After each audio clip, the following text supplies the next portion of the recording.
नमस्कार। रिंग के ही कंटिन्यूशन में हमने इससे पहले कैरेक्टरिस्टिक ऑफ ए रिंग का टॉपिक पढ़ा था। रिंग की कैरेक्टरिस्टिक यानी अभिलाक्षणिक क्या होता है। आज हम उस पर थ्योरम करने जा रहे हैं। थ्योरम है the characteristic of an integral domain और फील्ड इज आइदर ज़ीरो और ए प्राइम नंबर। मीन्स किसी पूर्णांकीय प्रांत, इंटीग्रल डोमेन्स मीन्स पूर्णांकीय प्रांत या क्षेत्र का अभिलाक्षणिक कैरेक्टरिस्टिक इज आइदर ज़ीरो या तो ज़ीरो होगा और ए प्राइम नंबर या एक अभाज्य संख्या होगी। चलिए करते हैं इसको। अब देखिए, आप सबसे पहले जो भी आप रिंग लेके चलेंगे वो या तो इंटीग्रल डोमेन लेके चलोगे या उसको फील्ड लेके चलोगे।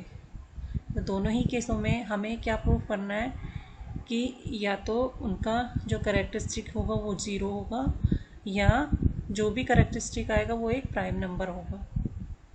ओके, तो प्रूफ करते हैं इसका। मान लो d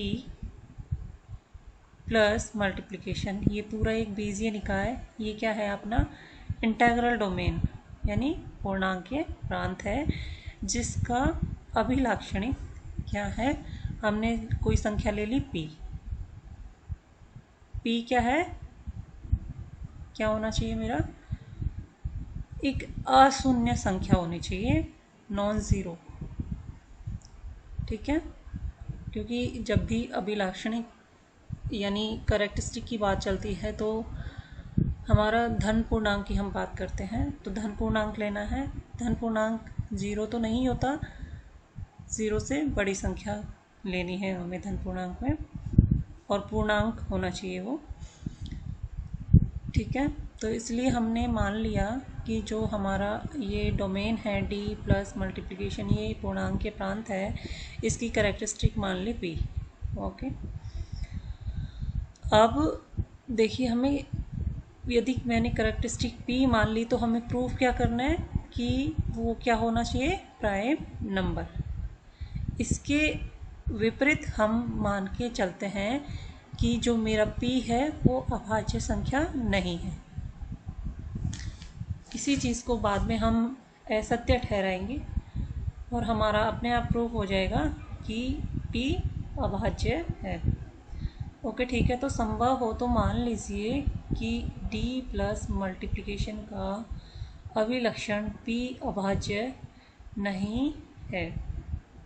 ओके, अभाज्य नहीं होगी, प्राइम नंबर नहीं होगा, तो संख्या कैसी होगी, कंपोजिट। कंपोजिट यानी संयुक्त संख्या होगी। अब जब कंपोजिट होती है तो उसको हम टू पार्ट्स में डिवाइड कर सकते हैं। जैसे कि 4 एक कंपोजिट संख्या है तो 4 को 2 इंटू 2 लिख सकते हैं। इसी प्रकार p एक कंपोजिट है तो p को देखिए यहाँ पे p को कैसे लिखेंगे हम, p1 इंटू p2, जहाँ p1 की वैल्यू 1 से बड़ी होगी और p से छोटी होगी, इसी प्रकार p2 की वैल्यू 1 से बड़ी है और लेस देन p है। इसको हम उदाहरण के तौर पर इस तरह से ले सकते हैं, जैसे 12 हुआ तो 12 को हम 6 इंटू 2 लिख सकते हैं, 4 इंटू 3 लिख सकते हैं। वैसे ही p एक अगर कंपोजिट संख्या है तो p को p1 इंटू p2 लिखेंगे, जहाँ p1 की वैल्यू 1 से बड़ी है और p से छोटी होगी। इसी प्रकार p2 की वैल्यू 1 से बड़ी और p से छोटी होगी।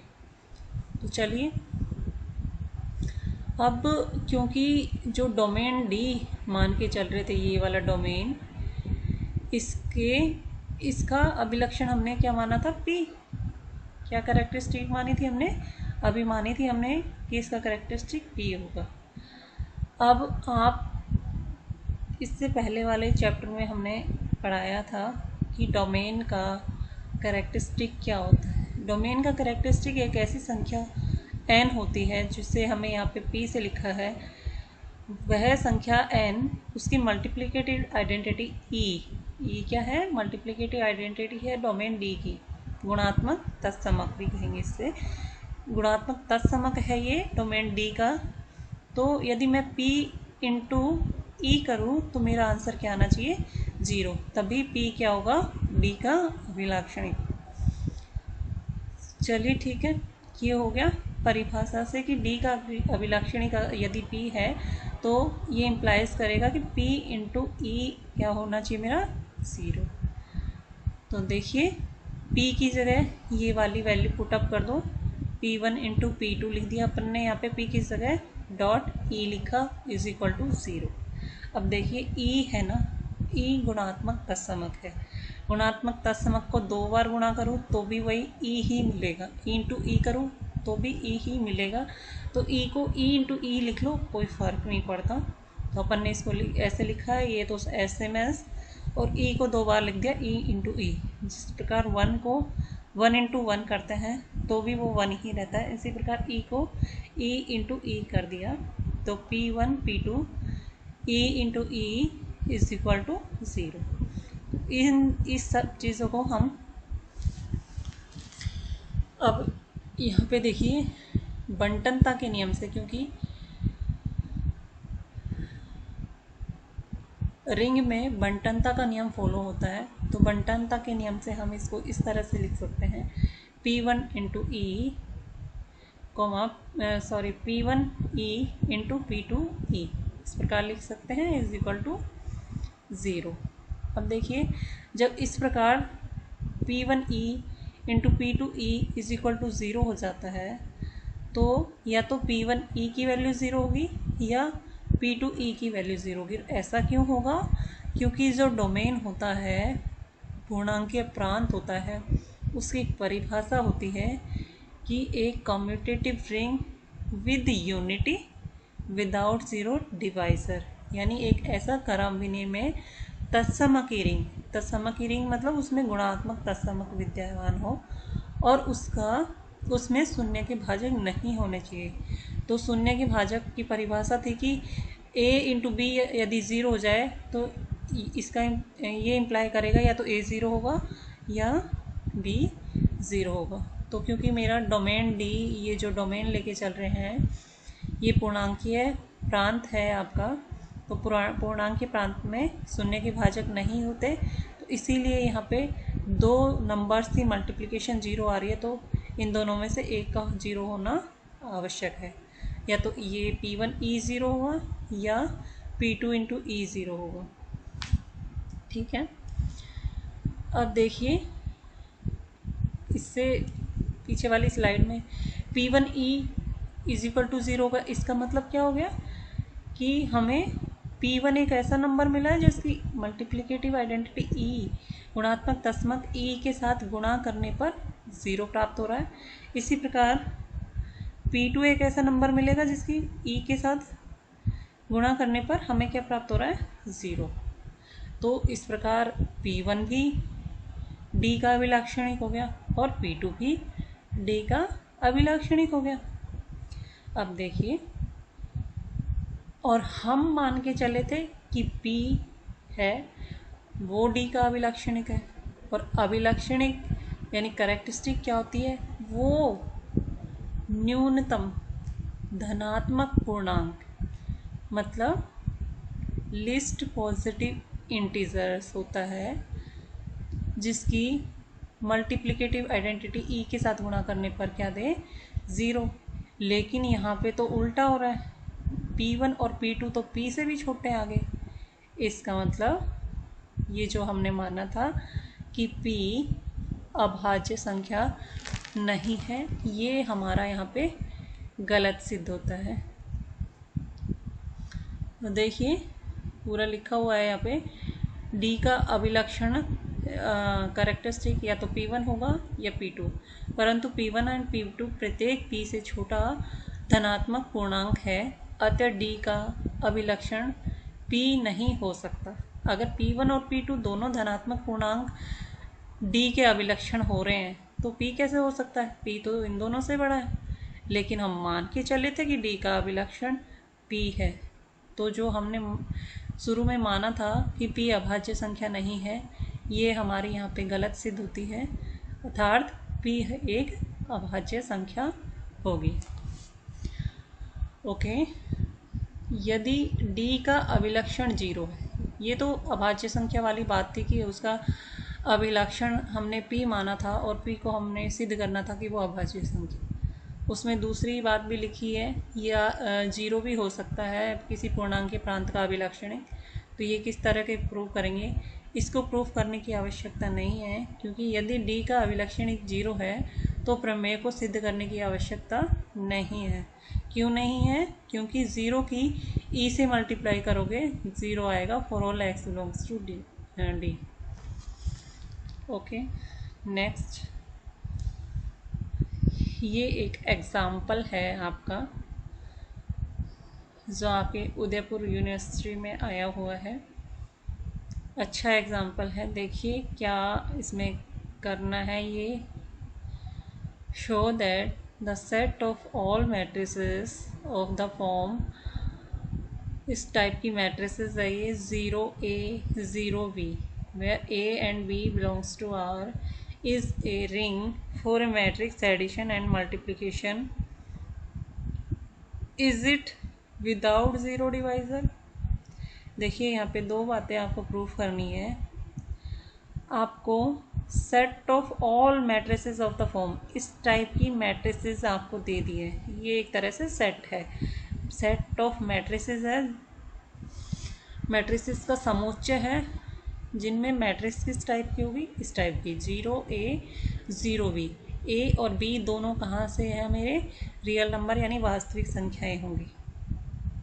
a और b यहाँ पे चेंज हो जाएंगी, मतलब इस तरह की अनगिनत हमें मैट्रिसेस प्राप्त होगी, क्योंकि a और b r में से ले रहे हैं। तो r में तो बहुत सारी अनगिनत वैल्यू है, असंख्य वैल्यू है।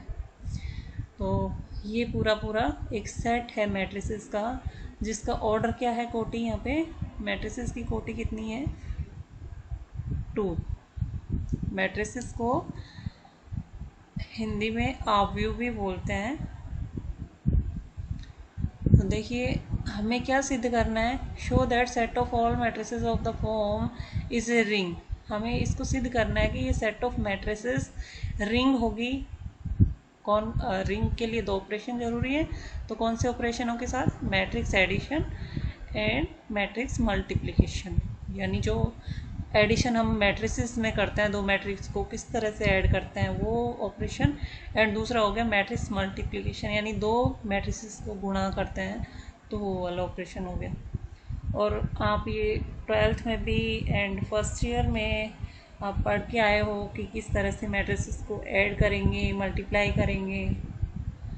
ओके, सेकंड थिंग यहाँ पे इट विदाउट ज़ीरो डिवाइज़र। आपको ये प्रूफ करना है, फर्स्ट प्रूफ करना है कि क्या ये एक रिंग हो।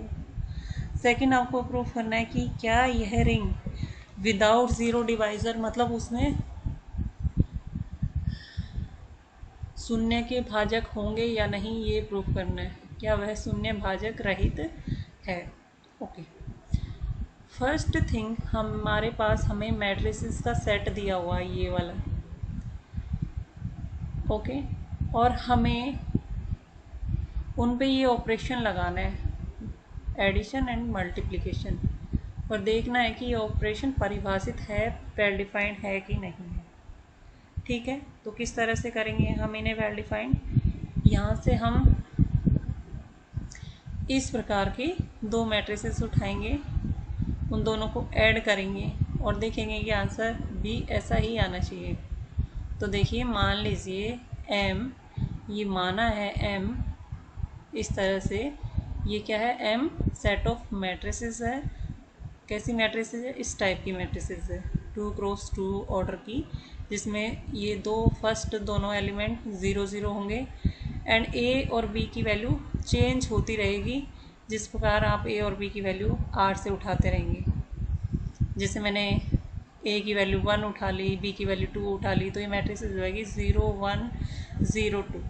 इस प्रकार बहुत सारी असंख्य मैट्रिसेस आपको प्राप्त होगी। ओके, तो ये सेट ऑफ मैट्रिसेस है।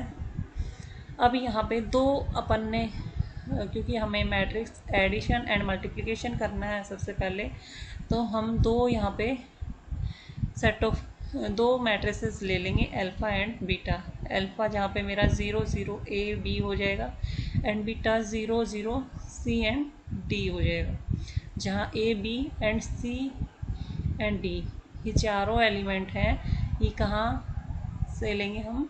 रियल नंबर से, सेट ऑफ रियल नंबर से। ओके, तो देखिए यहाँ पे दोनों का एडिशन किया हुआ है, अल्फ़ा प्लस बीटा। अल्फ़ा की वैल्यू ये है एंड जो बीटा मैट्रिसेस है वो वेरी ये है। अब यहाँ देखिए दोनों को ऐड करके, ये यहाँ पे प्लस का साइन नहीं है, यहाँ पे इक्वल का साइन है। ध्यान से देखना बच्चों, ये साइन आपको प्लस का दिखाई दे रहा होगा, ये साइन इज इक्वल टू का है, बराबर का है यहाँ पे। ओके, देखिए दोनों को ऐड कर कीजिए। 0 में 0 ऐड करेंगे हमें 0 मिलेगा, 0 में 0 ऐड करेंगे यहाँ पे 0, ए प्लस सी ऐड हो जाएंगे, तो ये क्या बन जाएगा? A plus C. इसी प्रकार बी और डी ऐड होके क्या बनेगा? B plus D. तो ये अब हमें इस टाइप की मैट्रिसेस प्राप्त हुई है दोनों का जोड़ करने पर, और ये मैट्रिसेस उसी तरह की है जैसा हमने सेट ऑफ मैट्रिसेस में लिया था। फर्स्ट टू ये वाले एलिमेंट्स हैं, ये शून्य और शून्य होंगे, एंड यहाँ पे दो अलग अलग वैल्यू होगी। अब देखिए क्योंकि ए और सी आपने रियल नंबर से लिया था, वास्तविक संख्या ली थी, तो इनका ऐड करेंगे इन दोनों को, तो संख्या आएगी वो भी वास्तविक होगी। इसी प्रकार बी और डी ये भी आपने आर से लिया था, तो बी प्लस डी भी किसका एलिमेंट होगा?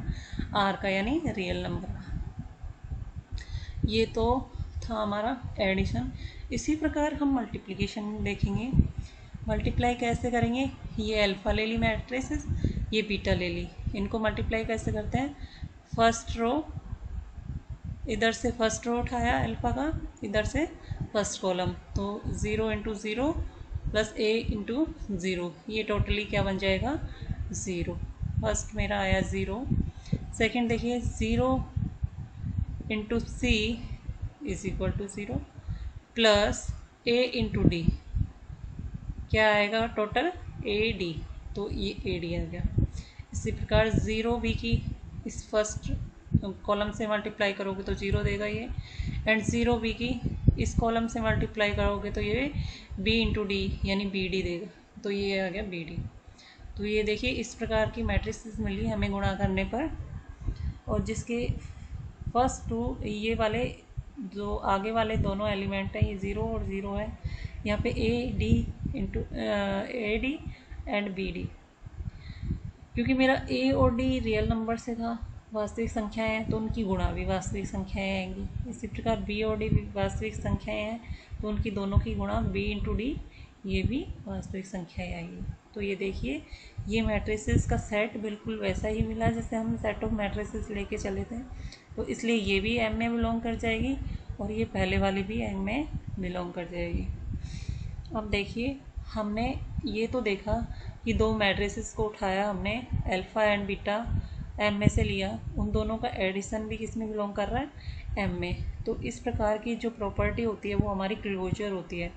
क्लोजर कहें तो समवृत्त। समवृत्त क्या होती है कि कोई भी दो एलिमेंट उठाए किसी समुच्चय के और उन दोनों को ऐड किया तो वही उसी का ही एलिमेंट आए, तो ऐसे प्रॉपर्टी को कहेंगे क्लोजर यानी समवृत्त। इसी प्रकार मल्टीप्लिकेशन में दो एलिमेंट्स उठाए, दोनों की मल्टीप्लाई की, तो दोनों की मल्टीप्लाई करने के बाद जो भी आंसर आ रहा है वो भी एम में ही बिलोंग कर रहा है, तो हम कहेंगे कि एम योग तथा गुणा दोनों के लिए क्लोजर है यानी समवृत्त है।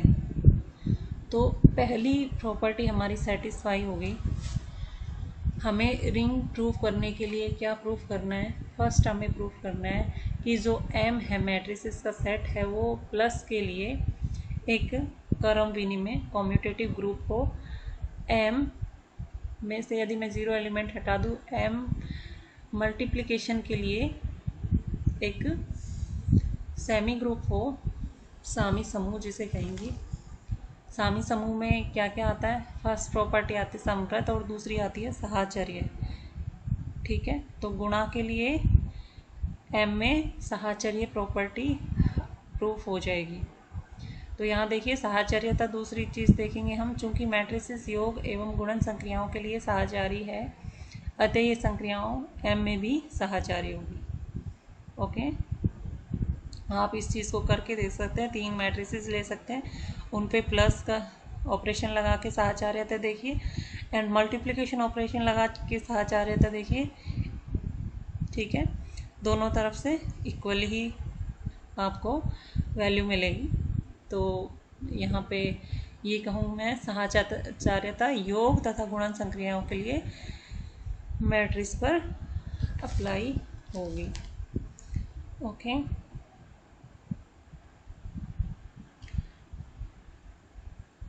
अब हमने क्या क्या कर लिया देखिए। हमें सबसे एक तो हमें चीज़ प्रूव करनी थी कि m प्लस के साथ कॉम्यूटेटिव ग्रुप बनाएगी, जिसका फर्स्ट प्रॉपर्टी थी क्लोजर, कि m एडिशन के साथ, एडिशन ऑपरेशन प्लस के साथ क्लोजर होगी। तो देखिए यहाँ से देख सकते हैं क्लोजर है। दूसरी थी साहचर्यता। साहचर्यता हमने देख ली कि मैट्रिसेस योग के लिए साहचर्य होगी। तीसरा आपकी जो प्रॉपर्टी आएगी वो है आएगी एडिटिव आइडेंटिटी। एडिटिव आइडेंटिटी को हम योगात्मक तत्समक भी कहेंगे, और वो है यहाँ पे एडिटिव आइडेंटिटी होगी ज़ीरो। ज़ीरो यानी ज़ीरो मैट्रिसेस, 0 0 0 0, ये शून्य एलिमेंट भी कहेंगे इसको। तो ये ज़ीरो है इसका m प्लस का एडिटिव आइडेंटिटी यानी योजात्मक तस्मक है। ओके, अब योजात्मक तस्मक के बाद अगला क्या आता है? एडिटिव इन्वर्स यानी योजात्मक प्रतिलोम। तो देखिए कोई मैट्रिसेस ले ली मैंने, ए अल्फ़ा 0 0 a b, इसका हमें योजात्मक प्रतिलोम प्राप्त करना है m में। तो किस प्रकार करेंगे?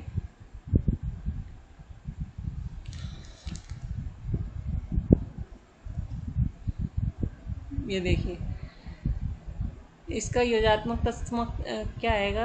योजात्मक प्रतिलोम क्या आएगा? 0 0 -a -b, इस प्रकार का आएगा। दोनों को ऐड करने पर हमें क्या मिलेगा? एडिटिव आइडेंटिटी यानी योज्य तस्मक। ओके, तो अल्फ़ा जो मैट्रिसेस ली हमने उसका योज्य प्रतिलोम क्या हुआ? Minus alpha. ठीक है, तो हमारा योज्य तस्मक भी हमें प्राप्त हो गया 0 मैट्रिसेस, एंड योज्य प्रतिलोम भी प्राप्त हो गया सारी मैट्रिसेस का। कोई मैट्रिसेस अल्फ़ा ले रही हूँ तो उसका योज्य प्रतिलोम माइनस अल्फ़ा होगा। तो यहाँ पे हमने 4 प्रॉपर्टी प्रूफ कर ली है। ओके, तो आप यहाँ पे देख सकते हैं मल्टीप्लिकेशन के लिए हमने समृद्ध तो प्रूफ कर लिया है, साथ ही साथ उस साहचर्य भी उसमें अप्लाई होगा। तो यही इतनी चीज़ें हम प्रूफ करने के बाद नेक्स्ट हमें प्रूफ करना है बंटनता का नियम। चूंकि मैट्रिसेस गुणन मैट्रिसेस योग के सापेक्ष बंटन गुणधर्म को संतुष्ट करता है, अतः यह गुणधर्म m में भी संतुष्ट करेगा। ये क्या कह रहा है कि जो डिस्ट्रीब्यूटिव लॉ है, डिस्ट्रीब्यूटिव लॉ मतलब बंटनता का नियम है, वो हमारा नंबर्स पे अप्लाई होता है। m में जो ये अवयव है a b, ये कहाँ से लिए? रियल नंबर से। तो जब रियल नंबर पर बंटनता का नियम अप्लाई हो रहा है तो वो मैट्रिसेस पर भी होगा। तो इसलिए इसने यहाँ सीधा सीधा लिख दिया है, अतः ये जो गुणधर्म है बंटनता का नियम है वो m को भी संतुष्ट करेगा। ओके, m में भी वो संतुष्ट होगा। तो हम कह सकते हैं कि जो m प्लस मल्टीप्लिकेशन ये पूरा बीजीय निकाय है, ये क्या है? एक रिंग है। ओके, अब हमें क्या बताना है? हमें ये बताना है यहाँ पे कि m शून्य के भाजकों रहित वलय है, या नहीं। देखते हैं।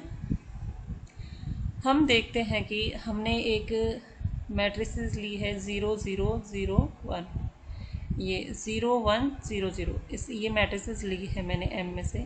ये मैट्रिसेस आपको दिख रही होगी। ये मैट्रिसेस ज़ीरो मैट्रिसेस तो नहीं है, नॉन ज़ीरो मैट्रिसेस है, क्योंकि यहाँ पे एक एलिमेंट क्या है, यहाँ पे 1 है, तो ये एक नॉन ज़ीरो मैट्रिसेस है। अब इसी की आपस में गुणा कर दी, इसकी दोनों के आपस में मल्टीप्लाई कर दी। देखिए मल्टीप्लिकेशन करने के बाद हमें क्या प्राप्त हो रहा है, ज़ीरो मैट्रिसेस। तो यहाँ पे समझिए कि इन्हीं दो नॉन ज़ीरो मैट्रिसेस को आपस में मैट्रिक्स मल्टीप्लिकेशन करके आंसर क्या दे रहा, वो ज़ीरो। ओके, तो हम कहेंगे कि ये जो मैट्रिसेस है ये शून्य के भाजक है। अतः m प्लस मल्टीप्लिकेशन में शून्य के भाजक है। एक एलिमेंट तो हमें मिल गया शून्य के भाजक 0 1 0 0, बस इतना ही प्रूफ करना चाहिए। तो ठीक है बच्चों, नेक्स्ट टॉपिक में हम रिंग पर ही बेस्ड कुछ थ्योरम्स एंड डेफिनेशंस पढ़ाएंगे आपको। तब तक के लिए अलविदा।